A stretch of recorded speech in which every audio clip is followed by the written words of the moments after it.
This month we're making Anglo-Saxon braids. You'll need a pen, some scissors, some thick card and 7 lengths of wool. We're going to start by drawing an octagon on our card.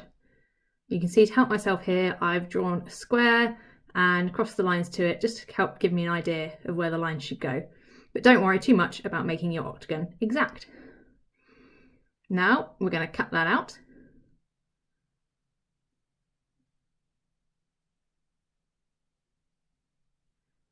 As I said, you don't need to worry too much about making it neat. As long as it's got 8 sides, it'll do the job. And the next task is to make a hole in the middle of your card. You can get a grown-up to help you with that bit. It needs to be reasonably big, like the one there. Now we're going to cut a small V-shaped slot into each side of the octagon, so you need 8 in total. They don't need to be too big, as they're just there to hold our wool in place.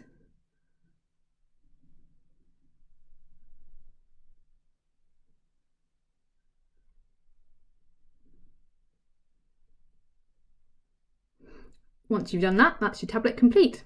So take your 7 lengths of wool and thread them through the hole in the middle and then tie a knot in them to keep them secure. Again, you can get a grown-up to help if you need that. And then take each piece of thread and pop it in to one of the slots around the edge of the card. Now, if you're good at maths, you might have noticed we've got 7 pieces of thread and 8 slots around the card, but don't worry because there'll be an empty one that we're going to need to use later. And once you've got that, you want to hold that empty slot towards you. And then what we're going to do is we're going to count clockwise from that empty one. So you're going to go for the 3rd thread clockwise. So you count 1, 2, 3, take that 3rd thread and just pop it into the empty slot, like so. Then you want to turn your card anti-clockwise, so in the other direction, so that the empty slot is facing you again.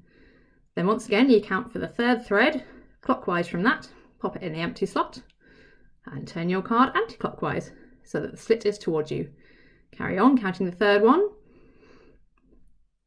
putting it in the empty slot and turning it around. And you just carry on like this. Every now and then you want to pull down the threads and the braids together to keep your braid tight and make sure it's going to be neat. But other than that, you just carry on going, taking the 3rd thread clockwise and turning the tablet anti-clockwise.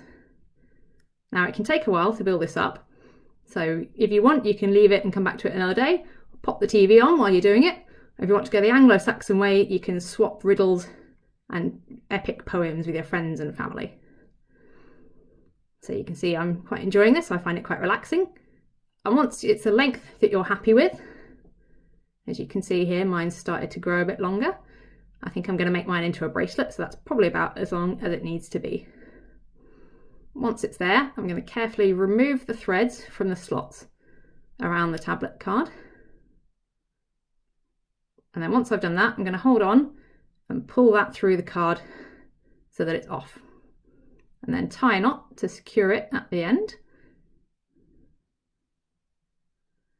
And then I'm just going to trim off the excess bits of wool.